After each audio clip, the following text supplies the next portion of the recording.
270 ہجری کی بات ہے کہ سندھ کے ایک ہندو راجہ محروق بن رائے نے منصورہ کے حاکم عبداللہ بن حباری سے کہلا کر بھیجا کہ میں اسلام کی حقیقت سمجھنا چاہتا ہوں، کوئی ایسا آدمی بھیجا جائے جو مجھے سندھی زبان میں اسلام کی حقیقت سمجھائے۔ اس زمانے میں منصورہ میں ایک عالم رہتے تھے۔ یہ تھے تو عراق کے رہنے والے، مگر بچپن ہی سے منصورہ میں آ گئے تھے۔ یہیں پلے بڑے اور جوان ہوئے اور منصورہ ہی میں رہ بس گئے۔ منصورہ کے حاکم نے راجہ کو اسلام کی خوبیاں سمجھانے کے لیے ان کو چنا۔ انہوں نے سندھی زبان میں اسلام کے عقیدوں کو نظم کر کے راجہ کے پاس بھیج دیا۔ پھر خود یہ عالم راجہ کے دربار میں پہنچے اور راجہ کو قرآن مجید کا ترجمہ سندھی زبان میں پڑھایا۔ پھر اس کے کہنے پر انہوں نے سندھی زبان میں قرآن مجید کا ترجمہ کیا۔ یہ ایک مسلمان کی پہلی تصنیف تھی اور قرآن مجید کا پہلا ترجمہ تھا جو سندھی زبان میں ہوا۔ اب میں آپ کو اس عراقی عالم کے متعلق کچھ باتیں بتاتا ہوں، جس نے قرآن مجید کا سندھی میں ترجمہ کر کے مسلمانوں کو اس برصغیر پاک و ہند میں سب سے پہلے اسلامی علوم میں تالیف و تصنیف کی بنیاد رکھی اور علم کا ایک ایسا چراغ روشن کیا کہ جس کی روشنی میں آج بھی اسلامی علوم اور تعمیری ادب کے لکھنے والوں کے قافلے آگے بڑھ رہے ہیں۔ یہ عراقی عالم بچپن ہی سے منصورہ آ گئے تھے۔ یہ بڑے عالم، سمجھدار اور بلند مرتبہ شاعر تھے اور مختلف زبانیں جانتے تھے۔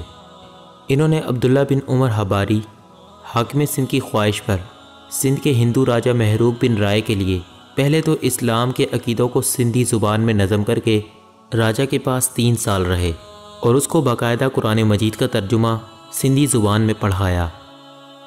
پھر اس کی فرمائش پر قرآن مجید کا ترجمہ سندھی زبان میں کیا۔ 3 سال کے بعد جب یہ عراقی عالم منصورہ واپس ہوئے تو عبداللہ بن عمر حباری نے ان سے اس راجہ کے حالات پوچھے۔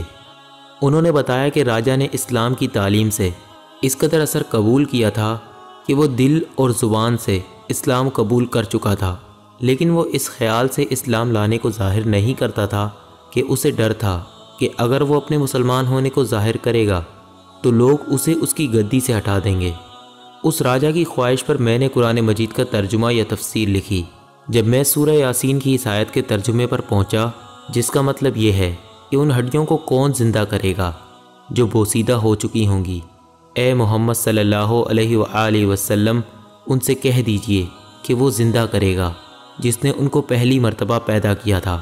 جب میں نے راجہ کے سامنے اس آیت کا ترجمہ اور مطلب بیان کیا تو وہ سن کر اپنے تخت سے اترا اور زمین پر اپنے رخسار رکھ کر رونے لگا، اور اس قدر رویا کہ اس کا رخسار آنسوں سے تر ہو کر مٹی سے بھر گیا۔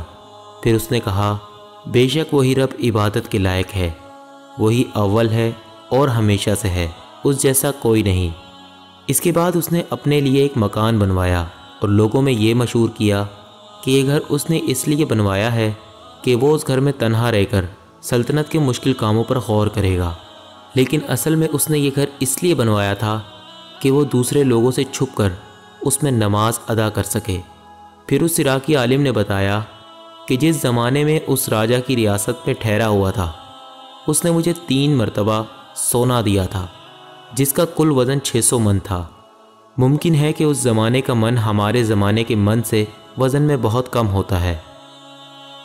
امید کرتا ہوں آپ کو یہ ویڈیو پسند آئی ہوگی۔ اس ویڈیو کو لائک کر کے اپنے دوستوں کے ساتھ شیئر کریں اور چینل کو سبسکرائب کرنے کے بعد بیل آئیکن کو پریس کر دیں تاکہ آپ کو ایسی مزید انفارمیٹیو ویڈیوز ملتی رہیں۔ ہمارے فیس بک پیج کو لائک کریں اور فالو سی فرسٹ کر دیں۔